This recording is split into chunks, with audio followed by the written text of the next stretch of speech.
Hello, ladies and gentlemen, and welcome to another episode of the Daily Friend Wrap. I'm your host, Nicholas Lorimer, and today I'm joined by Chris Hattingh. Let's get into the news of today, and the first story is from one of our most famous politicians, Mbalula, who never disappoints with hot takes for the media environment. Mbalula was criticized because he went on social media and said, essentially, praise for the election that's just been held in Zimbabwe. After Zimbabwe's Electoral Commission pronounced President Emerson, I said viva, that's all. I support democracy. We need to support the democratic outcome and stop meddling in Zimbabwe's affairs by ways of seeking to subvert democratic outcomes. Lift sanctions so that Zimbabwe's economy can flourish and Zimbabweans can go back to work in their country. I'm romanticizing democracy, not regime change. We did send an observer mission as the ANC to Zimbabwe. This week, they will give us a report and we will make our position clear with regard to the outcome of Zimbabwe elections. ZANU-PF is supported by Zimbabweans. That is a fact. They pulled big rallies in that country. The only rallies shown were those of the CCC, Coalition for Change, which is the opposition party in Zimbabwe. Of course, anyone who's paid attention to the news will know that Zimbabwe's elections certainly had many problems. In the lead up to them, opposition rallies were disrupted by the police a number of times. Opposition supporters were killed essentially by armed militias who were moving around. And then when the election day came, opposition strongholds ran out of ballot papers, which only arrived at 3 in the afternoon. And the voting continued on through the night to the next day for the first time in Zimbabwe's history. There were also numerous other complaints that the opposition has leveled. To make matters worse, SADC has said that there were serious problems with the election, as well as the UN and a large number of other countries have criticized the results as not really being free or fair in the Zimbabwe election. Chris, what do you make of Mbalula's comments? I wonder whether the Secretary General will be in favor of regime change in South Africa in 2024 should it come about as a result of the democratic process with the elections next year.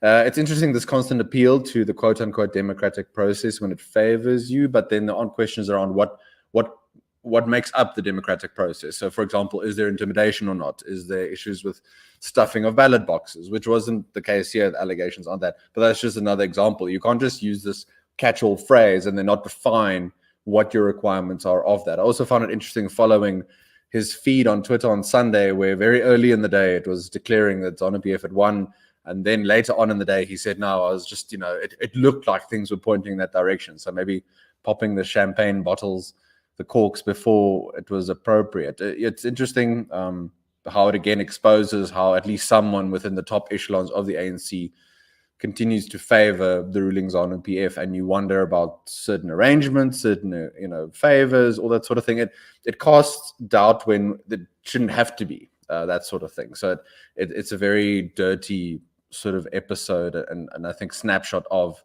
maybe some of the mentality within the ruling party currently in South Africa.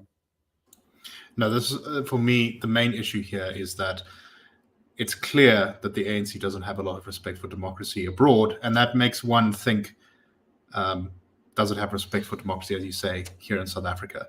And it's extremely concerning that you have a senior leader of the ANC praising what at the very least was a dodgy election, if not outright stolen election. And, but one of numerous elections in Zimbabwe that have essentially been stolen by ZANU-PF. So I think he should receive a lot of flack for this, because when our next elections come next year, the ANC may be looking at losing its majority.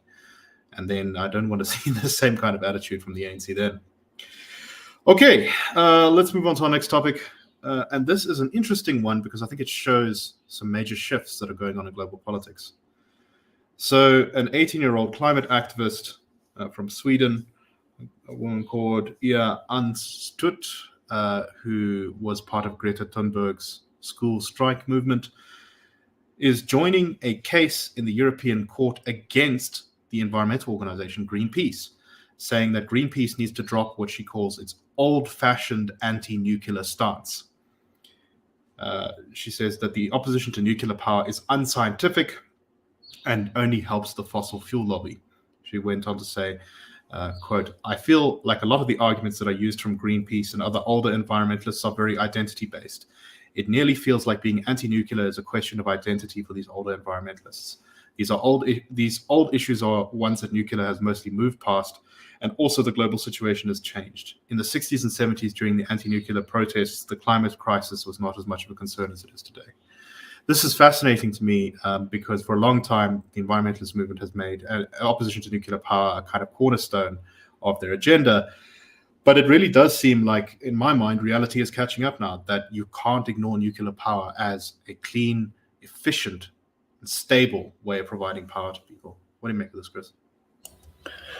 Yeah, despite some of the progress with renewable tech, there's still the big issue of subsidies that make those technologies more quote-unquote viable in an open market. So if you're really concerned about climate change and the sort of existential threat that some purport it represents to humanity, you would surely want the most reliable and relatively cheap sources of electricity, alternative to fossil fuels, for example. So why not then advocate for nuclear energy? That technology itself has advanced a lot in the last 10 years, never mind the last 50 years, and what has happened to bring down costs and all that sort of thing. Of course, longer time periods with building more traditional, bigger nuclear plants, but you've got various other modular options that are open at the moment. You don't have to do the whole long build. If you do that, at least then do the feasibility study and then get those plans moving now. So I'm glad to see the sort of breath of fresh air, as it were, and hopefully you'll get at least more competition in ideas and advocating for different solutions. You don't have to just go down one route. It could be many competing sources of electricity, as long as it's a market where there aren't massive government subsidies punting one or the other, because then you inherently make the rules of supply and demand ineffective. And one of the reasons that those bigger stations have been held up for so long is because of the incredible work that organizations like Greenpeace have done to oppose them, that often tie them up. When someone in a developed country wants to build a nuclear power plant, you can have literally like decades of legislation and community activist protest and that kind of thing, which basically makes it completely unaffordable. It's only recently that we've actually seen, I think in the US, they finished building their first reactor in Georgia, which is the first one to open in many years. And I think there is now a shift in the global environment that is saying, this is actually a fuel and a power that's, as you pointed out, it's changed a lot. It's become more advanced, and we should definitely take more advantage of it as we try to move away from things like coal. Okay, let's move on to our last story. And this is a story about a guy who was arrested in Limpopo. A 32-year-old man was arrested along the Mokopane main road on Sunday night. The police were driving along the road and they saw a man in a Toyota Corolla who was, strangely, dressed in a South African National Defence Force uniform. The police thought this was a bit odd, so they pulled over and asked the man who he was and who his commanding officer was. He didn't have an answer, nor did he have any identification that identified him as a member of the South African Armed Forces. The man was unable to identify himself and was arrested. Upon searching his car, they found 2 unlicensed firearms, a pellet gun, 2 empty magazines, and another military uniform. And he's going to appear before the Mokopane Regional Court today on charges of impersonating an SANDF member and possession of unlicensed firearms. Chris, I think what this really does highlight is the significant problem, I think, to sort of things like arms control and just sort of respect for kind of officials of the state that the South African Defence Force is, right? Because we don't know how many firearms have been looted or lost or sold from SANDF stocks. There's definitely at least some evidence to suggest that that does feed into our illegal firearms problem in the country. And also, it's just not good when you've got random people running around. I mean, it kind of sounds like this guy might have had some, shall we say, less than noble intentions with all of these things he was carrying. What do you make of this? Yeah, sometimes these sorts of things could result in very harmless outcomes, but other times tragedies. If you've got this loose control, if you want to use the word control, I'm using that term loosely, of arms control, for example, in the hands of the defense forces and of the army. This past week in our risk alert to our clients, we unpacked a bit of analysis on hacking that has taken place of the SANDF systems. So across the board for the SANDF, lots of problems, the capacity of the force itself being diminished.